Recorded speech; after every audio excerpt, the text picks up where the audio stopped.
ಪಟ್ಟಣಗೆರೆ ಶೆಡ್ನಲ್ಲಿ ಸ್ಥಳ ಮಹಜರು ಮಾಡಿದ ಬಳಿಕ ಆರೋಪಿಗಳಿಗೆ ತಡರಾತ್ರಿಯವರೆಗೆ ವಿಚಾರಣೆ ನಡೆಸಲಾಗಿದೆ. ಪೊಲೀಸರು ಆರೋಪಿಗಳಿಗೆ ಅನ್ನ ಸಾಂಬಾರು ನೀಡಿದರು. ಊಟದ ಬಳಿಕ ಎಲ್ಲ ಆರೋಪಿಗಳ ವಿಚಾರಣೆ ನಡೆಸಿದ್ದಾರೆ.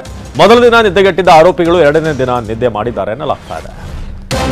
ದರ್ಶನ್ ಹಾಗೂ ಪವಿತ್ರ ಗೌಡ ಸೇರಿದ ಹಾಗೆ 17 ಆರೋಪಿಗಳ ವಿಚಾರಣೆ ಇಂದು ಕೂಡ ನಡೆಯಲಿದೆ. ಪೊಲೀಸರು ಅನ್ನಪೂರ್ಣೇಶ್ವರಿ ನಗರ ಪೊಲೀಸರ ಠಾಣೆಯಲ್ಲಿ ವಿಚಾರಣೆ ನಡೆಸಿದ್ದಾರೆ. ಪವಿತ್ರ ಗೌಡರನ್ನ ಮಹಿಳಾ ಸಾಂತ್ವನ ಕೇಂದ್ರದಿಂದ ಕರೆತರಲಿದ್ದಾರೆ. ಸ್ಥಳ ಮಹಜರಿಗೆ ಕರೆದೊಯ್ಯುವ ಸಾಧ್ಯತೆ ಇದೆ. ಪೊಲೀಸರು 2 ವಾಹನಗಳನ್ನು ಸಿದ್ಧಪಡಿಸಿಕೊಂಡಿದ್ದಾರೆ. ರೇಣುಕಾಸ್ವಾಮಿ ಶವ ಸಾಗಿಸಿದ್ದ ಸ್ಕಾರ್ಪಿಯೋ ಮಾಲೀಕನಿಗೆ ಕಾನೂನು ಕಂಟಕ ಎದುರಾಗಿದೆ. ಸ್ಕಾರ್ಪಿಯೋ ಕಾರು ಪುನೀತ್ ಎಂಬಾತನ ಹೆಸರಿನಲ್ಲಿದೆ. ಸಿಸಿಟಿವಿ ಪರಿಶೀಲನೆ ವೇಳೆ ಸ್ಕಾರ್ಪಿಯೋದಲ್ಲಿ ಸ್ವಾಮಿಯ ಶವ ಸಾಗಿಸಿರುವುದು ಪತ್ತೆಯಾಗಿದೆ. ಪುನೀತ್ಗೆ ಕೊಲೆ ಕೇಸ್ನಲ್ಲಿ ಇರುವ ಸಂಬಂಧದ ಬಗ್ಗೆ ಪೊಲೀಸರು ತನಿಖೆ ನಡೆಸುತ್ತಿದ್ದಾರೆ. K03 MU 8821 ನಂಬರ್ನ ಸ್ಕಾರ್ಪಿಯೋ ಕಾರ್ನಲ್ಲಿ ರೇಣುಕಾಸ್ವಾಮಿ ಶವವನ್ನು ಸಾಗಿಸಲಾಗಿತ್ತು. ಈಗ ಕಾರು ಸೀಸ್ ಮಾಡಿ ಪೊಲೀಸರು ಮಾಹಿತಿ ಸಂಗ್ರಹಿಸುತ್ತಿದ್ದಾರೆ. ಪುನೀತ್ ಯಾರು ಮತ್ತು ತನಿಖೆಗೂ ಈ ಡಿಗ್ಯಾಂಗೂ ಏನ್ ಸಂಬಂಧ, ಆತನಿಗೂ ಪುನೀತ್ಗೆ ಏನು ಹೇಳಿ ಕಾರನ್ನ ತೆಗೆದುಕೊಂಡು ಬಂದಿದ್ರು ಅನ್ನೋ ಬಗ್ಗೆ ಪುನೀತ್ನನ್ನ ಕರೆಸಿ ವಿಚಾರಣೆ ನಡೆಸಿದ್ದಾರೆ.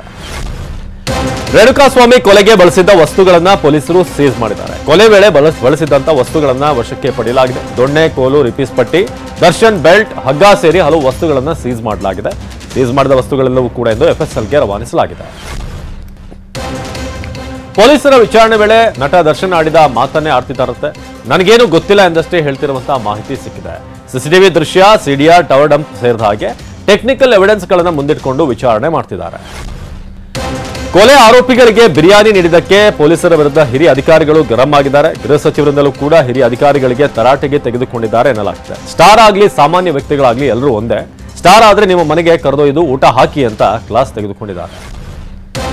ದರ್ಶನ್ ಅಂಡ್ ಗ್ಯಾಂಗ್ ವಿರುದ್ಧ ಕಠಿಣ ಶಿಕ್ಷೆ ವಿಧಿಸುವಂತೆ ವೀರಶೈವ ಮಹಾಸಭಾ ಆಗ್ರಹಿಸಿದೆ. ಮಾಧ್ಯಮದವರ ಮೇಲೆ SCP ಭರತ್ ರೆಡ್ಡಿ ಹಲ್ಲೆ ಮಾಡಿದ್ದಾರೆ. ಈ ಬಗ್ಗೆ ತುಮಕೂರಿನಲ್ಲಿ ಗೃಹ ಸಚಿವ ಪರಮೇಶ್ವರ್ ಪ್ರತಿಕ್ರಿಯಿಸಿದರು. ಹಾಗೆ ಆಗಿದ್ರೆ ACPಯ ಮೇಲೆ ಕ್ರಮ ಕೈಗೊಳ್ತೇವೆ ಅಂತ ಹೇಳಿದ್ದಾರೆ. ನಿನ್ನೆ ಬೆಂಗಳೂರಿನ ಅನ್ನಪೂರ್ಣೇಶ್ವರಿ ನಗರ ಪೊಲೀಸ್ ಠಾಣೆ ಬಳಿ ಮಾಧ್ಯಮದವರ ಮೇಲೆ ACP ಭರತ್ ರೆಡ್ಡಿ ದರ್ಪ ತೋರಿದ್ರು. ವರದಿಗಾರರು ಕ್ಯಾಮರಾಮನ್ಗಳನ್ನ ತಳ್ಳಿದ್ರು. ಪೋಕ್ಸೋ ಪ್ರಕರಣದಲ್ಲಿ ಮಾಜಿ CM BS ಯಡಿಯೂರಪ್ಪರನ್ನ ಬಂಧಿಸಲು ಪೊಲೀಸರು ಸಿದ್ಧತೆ ನಡೆಸಿದ್ದಾರೆ. ಜಾಮೀನು ರಹಿತ ಬಂಧನದ ವಾರೆಂಟ್ ಹೊರಡಿಸಲು ಪೊಲೀಸರು ಅರ್ಜಿ ಸಲ್ಲಿಸಿದ್ದಾರೆ. ವಿಚಾರಣೆಗೆ ಹಾಜರಾಗದ ಹಿನ್ನೆಲೆ ಅರ್ಜಿ ಹಾಕಿದ್ದಾರೆ. ಇಂದು ವಾರೆಂಟ್ ಹೊರಡಿಸುವ ಬಗ್ಗೆ 42ನೇ ಜನಪ್ರತಿನಿಧಿಗಳ ವಿಶೇಷ ಕೋರ್ಟ್ ಆದೇಶ ನೀಡಿದೆ. ಭವಾನಿ ರೇವಣ್ಣ ಕಾರು ಚಾಲಕ ಅಜಿತ್ ಸಂಬಂಧಿಕರ ಮೇಲೆ ಹಲ್ಲೆ ನಡೆಸಿರುವಂತಹ ಆರೋಪ ಕೇಳಿ ಬಂದಿದೆ. ನಿನ್ನೆ ರಾತ್ರಿ ಅಜಿತ್ ಸಂಬಂಧಿ ಮೇಲೆ ಹಲ್ಲೆ ನಡೆಸಿರುವ ಆರೋಪ ಕೇಳಿ ಬಂದಿದ್ದು, ಅಜಿತ್ ಸಹೋದರಿಯ ಮಗ ಮೋಹಿತ್ನನ್ನ ಎಳೆದೊಯ್ದು ಹಲ್ಲೆ ಮಾಡಲಾಗಿದ್ದು ಹೊಳೆನರಸೀಪುರ ಆಸ್ಪತ್ರೆಯಲ್ಲಿ ಚಿಕಿತ್ಸೆ ನೀಡಲಾಗ್ತಾ ಇದೆ. 2 ದಿನಗಳ ಹಿಂದೆ ಅಜಿತ್ ಮನೆ ಮೇಲೆ ಕಲ್ಲೆಸೆಯಲಾಗಿತ್ತು.